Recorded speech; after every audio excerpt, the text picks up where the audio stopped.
March 8th, 1943. Midnight. A Soviet tank factory, the size of a small city, trembles in the dark, its windows pulsing with the glow of restless furnaces. The war's front lines creep ever closer.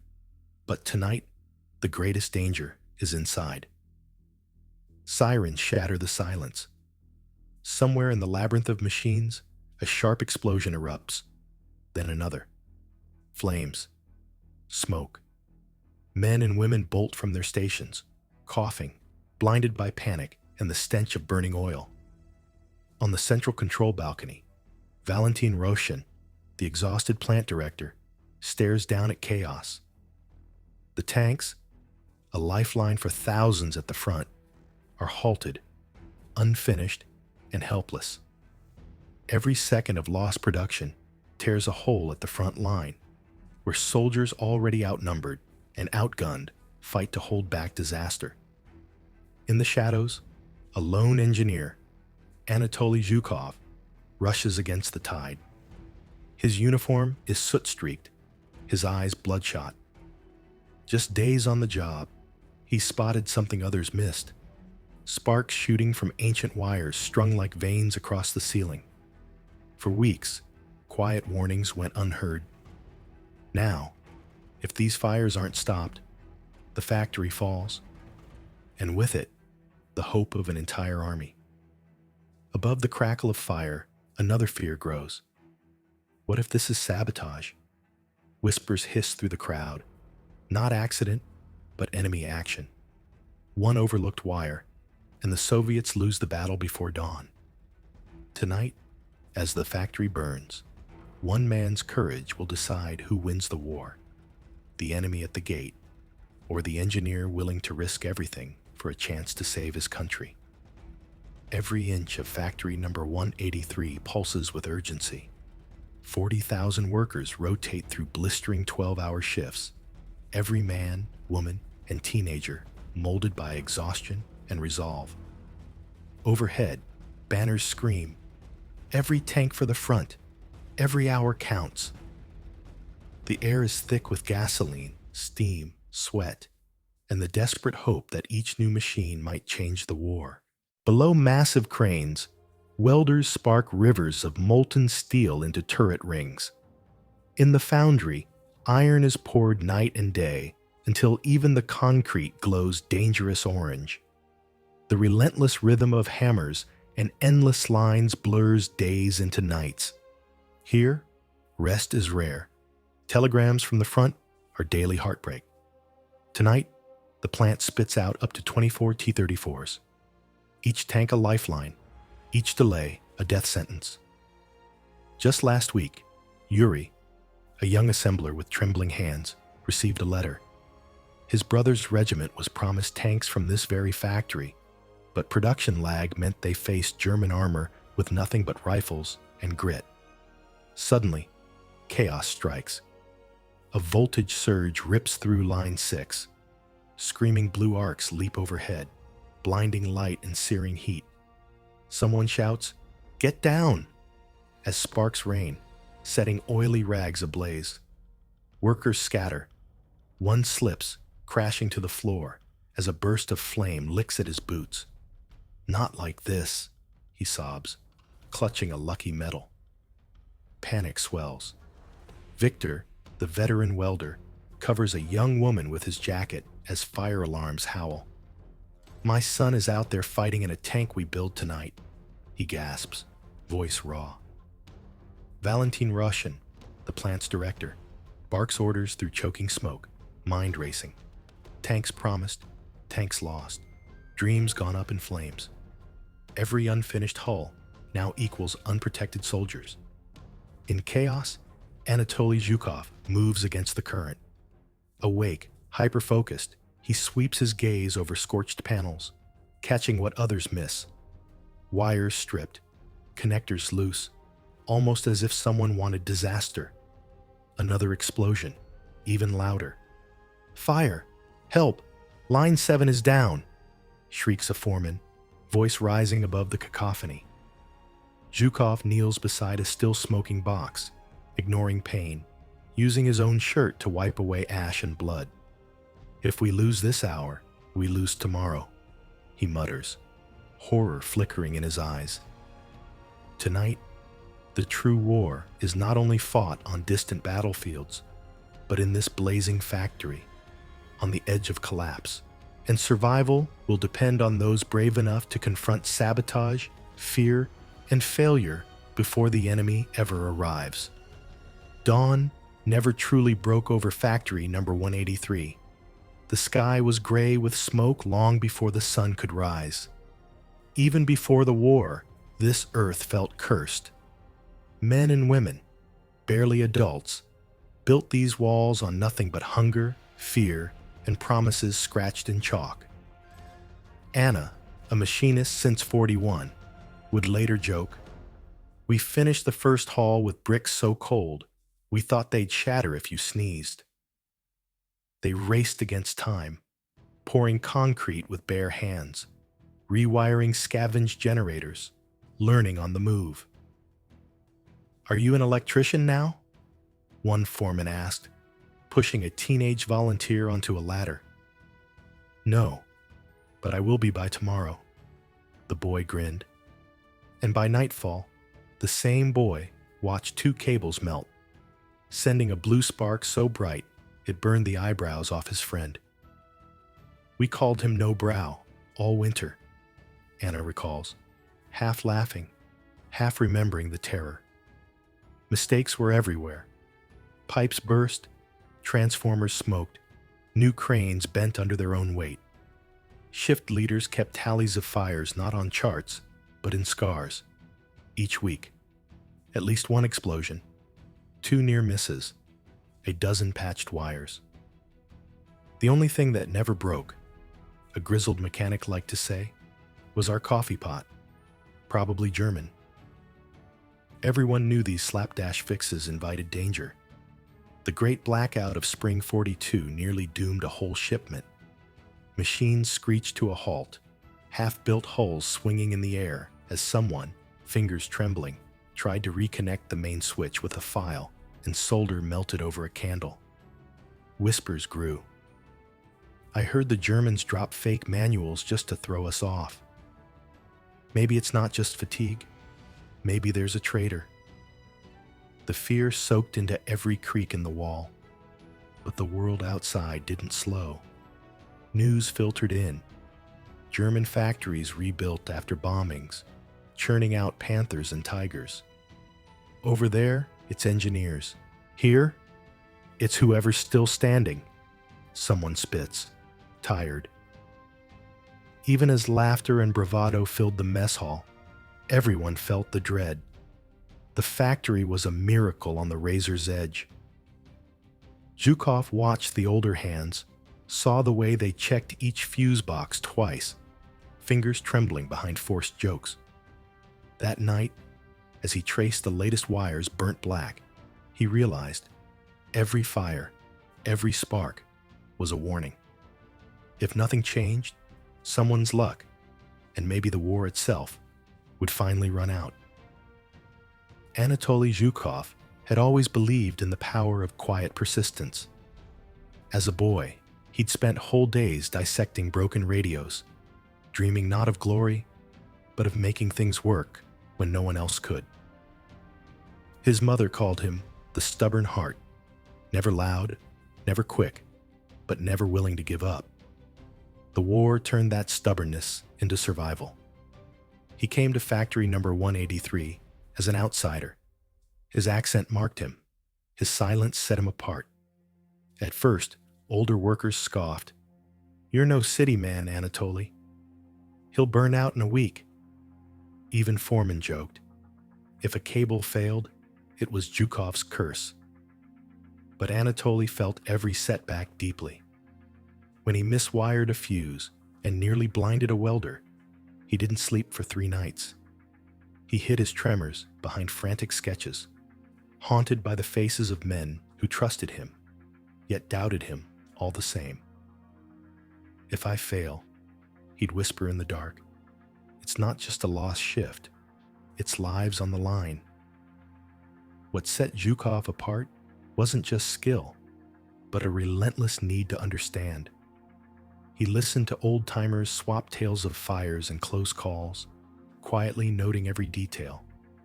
He mapped circuits, traced every repeated pattern, replaying accidents in his mind like chess matches lost by a single wrong move. Every new disaster gnawed at him, a puzzle missing one infuriating piece. It was during another sleepless night, sitting in the silent factory long after curfew, that Anatoly's revelation struck. Reviewing incident logs with a shaking hand, he saw the ghost in the machine. Failures always linked by flawed capacitors, wrongly rated but installed during the rush. The realization chilled him. These weren't simple errors, but systemic faults that could destroy everything, no matter how hard anyone worked. His heart pounding, Anatoly devised a radical fix. He'd raid surplus tanks for higher-rated parts, insulate every joint twice over, reinforce every point of failure. It was audacious. Production would slow, managers would rage, but afterward, real safety, real reliability. With hope and terror swirling, Zhukov pitched the idea to the night foreman. "We stop. Swap everything tonight. Otherwise, these fires don't end." The response cut sharp. "You think you're smarter than the system? Dream on, Anatoly. We keep pace. Fate decides the rest." Crushed but not broken, Anatoly made his choice. Alone, numbed with dread, he set about preparing for the riskiest experiment of his life. Failure would mean more than shame. It would mean accepting disaster as destiny. But as he stepped into the darkened hall, he clenched his fist and swore. Tonight, one stubborn heart would challenge fate itself. The clock struck midnight, and the plant was a fortress of shadows and whispers. Anatoly Zhukov stepped alone onto the factory floor, his breath fogging as he passed blackened control panels and sleeping machines. Each step felt heavier.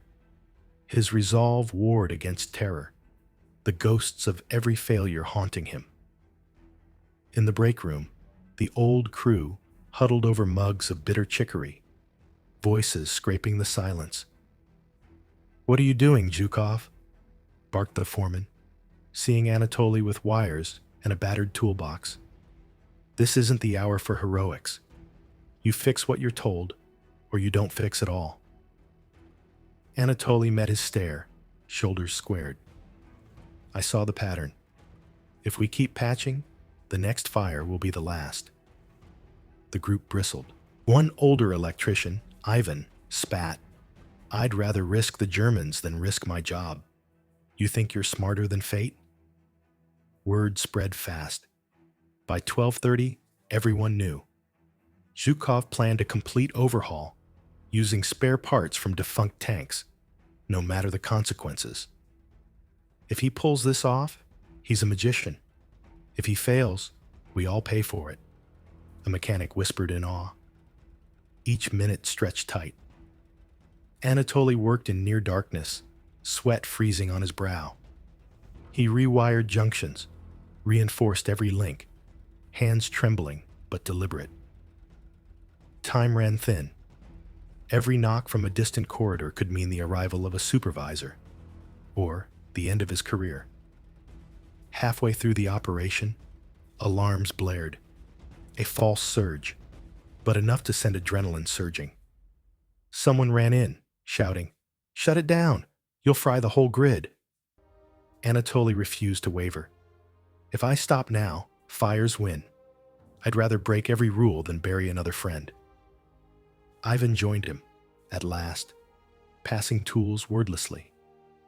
Side by side, old guard and young visionary, they worked in furious silence, surrounded by the hum of sleeping machinery and the ever-present threat of disaster. After 3 breathless hours, the main line flickered back to life. For a heartbeat, all held their breath. No sparks, No smoke, just steady, golden light. Anatoly slumped to the floor, exhausted but undefeated. Around him, a circle of workers watched, disbelief mingling with hope. The experiment was reckless, desperate, and breathtaking.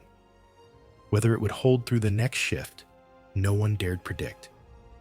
But as the first rays of morning crept through grimy window panes, the plant buzzed with revived faith. The old crew quietly murmuring, "Maybe fate can be outsmarted after all." Morning arrives, but the weight of night still hangs over factory number 183. With the experiment complete, every worker eyes the humming lines with dread and hope. Anatoly Zhukov, hollow-eyed but determined, stands sentinel as the first shift begins. "If we did it right," he whispers, "the nightmare's over. If not, we're back at zero."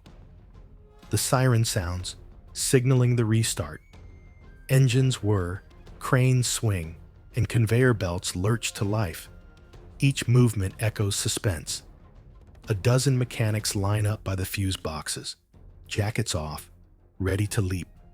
Eyes scan for sparks, for smoke, for disaster. The tension thickens. A sudden jolt. The hull on line 6 jams. Power flickers dangerously. "Not again!" someone shouts, panic threatening to swallow the triumph. Anatoly sprints to the fault, hands sure but heart pounding, remembering every failure that brought him here.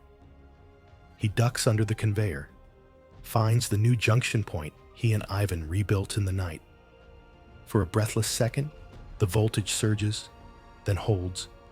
No explosion, no flames. The line steadies. "It's holding!" Ivan yells, beaming with disbelief. One after another, each section restarts. Welders cheer, some openly weep, grabbing Anatoly and Ivan in rough, desperate hugs. "You did it, son," Victor marvels, voice cracking. Anna laughs, mascara streaking as she claps Anatoly on the back. No fire, no curse.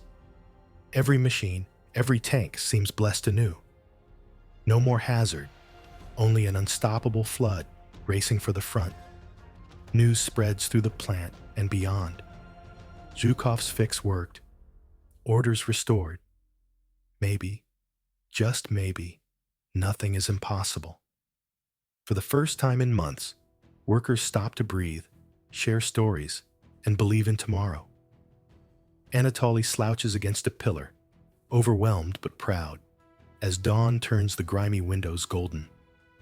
He glances at Ivan, who quietly nods. Risk was worth it. Victory, born of chaos and courage, glows brighter than any factory lamp. The war outside rages on, but inside these walls, hope has been wired back into every heart. Days blurred into weeks, but the memory of chaos was replaced by a new rhythm, one of steady progress, pride, and quiet disbelief. The miracle endured. No more false alarms, no more panicked midnight repairs or funeral parades for fallen comrades. Production surged, where 20 tanks a day once seemed an impossible dream. 30 now thundered off the lines, each machine a monument to the power of courage and ingenuity. Numbers told the tale. Monthly output leapt by a third. Defect rates plummeted, and telegrams from the front grew less desperate, more hopeful. Battalion commanders wrote back, "Tell whoever fixed your plant the new tanks run like devils. You saved us." For the first time, the shadow over factory number 183 began to lift. The workers, who once had lost trust in fate, built new rituals. At each shift's start, someone would tap the gold-plated wire that Anatoly and Ivan had used in their famous fix. A spirit of solidarity and defiance. Even the managers had to admit, grudgingly, that radical change could save more lives than blind obedience. Word of the feat spread through city and country. Other plants sent inspectors and telegrams. desperate for blueprints and advice. How did you do it? What did it cost? The answer was always the same. One stubborn engineer, one sleepless night, the courage to try when everyone else gave up. Anatoly found himself envied, respected, and tormented by new fears. What if it fails tomorrow? Did we just get lucky? But Ivan just laughed, pouring more coffee into battered mugs. You didn't beat fate, Zhukov. You made friends with it. The factory, once haunted by dread, now pulsed with energy and purpose. Where once darkness seemed to rule, golden light flooded the aisles, mixing with hope and the clang of unstoppable production. The front line moved forward. Every tank, every cable, every heart in number 183 was proof. Real change always comes from those who dare when no one else will. Victory came at a price few would see. Anatoly Zhukov, the factory's silent protector, found no parades, no medals waiting at war's end.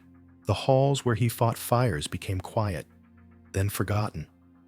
Promotions favored those with louder voices and grander connections. He returned to the same small room, the same worn bench, his scars invisible to most. Friends drifted away. The war's glory was for generals, soldiers, and loudmouth technicians. Anatoly's work was a whisper, a shadow in the pages of endless reports. Letters of thanks arrived months later from commanders and tank crews, praising the tanks that ran longer, held stronger. But in the factory's noisy cantina, his name was rarely mentioned. Yet time bends stories strangely. Decades on, memories rekindled among the young workers who uncovered dusty blueprints and whispered old legends. Zhukov's wrench, once discarded, became a symbol of quiet genius and unyielding courage. At long last, plaques were erected. Portraits hung not in grand halls, but in corridors where footsteps echoed steady and proud. Families visited, tears shared, stories told by those who remembered. Anatoly never sought fame, but his legacy, the heart of Factory Number 183, beat on in every tank rolling away, in every soldier's hope rekindled by steel and wire soldered in shadows by one stubborn hand. Some heroes are quiet, some forgotten. Others, like Anatoly Zhukov, become immortal, not in fame, but in the lives they saved and the war they helped win. The war's end brought silence, but not forgetfulness. Factory Number 183 stood tall, no longer a battleground of sparks and smoke, but a monument to human grit. Every tank rolling from its line was a testament to moonlit repairs, to one man's stubborn hope against a tide of doubt. This story, once lost in dusty archives, now calls out louder than ever. It is a reminder. Heroes are not only those who charge headlong into battle, but those who fight battles unseen, behind walls, in the cold night, armed with little more than courage and a wrench. Anatoly Zhukov's courage saved thousands of lives. His story is a beacon for the forgotten warriors everywhere. The engineers, the mechanics, the quiet fighters whose names history barely whispers. So, as you watch this tale unfold, remember the billions of small acts that shape history. The bravery to stand firm, to challenge fate, to rebuild when all seems lost. Because in every wire rewired, every flame extinguished, and every life saved, there lives the true spirit of victory. Do not let these stories fade into shadows. Elevate them, share them. Honor the unlikely heroes who, with silent hands, changed the world. Because remembering is not just about the past. It is the key to building a better future. Thank you for listening. If this story moved you, subscribe and join us as we uncover more untold heroes of history. The battle for memory is never over, and neither is the fight.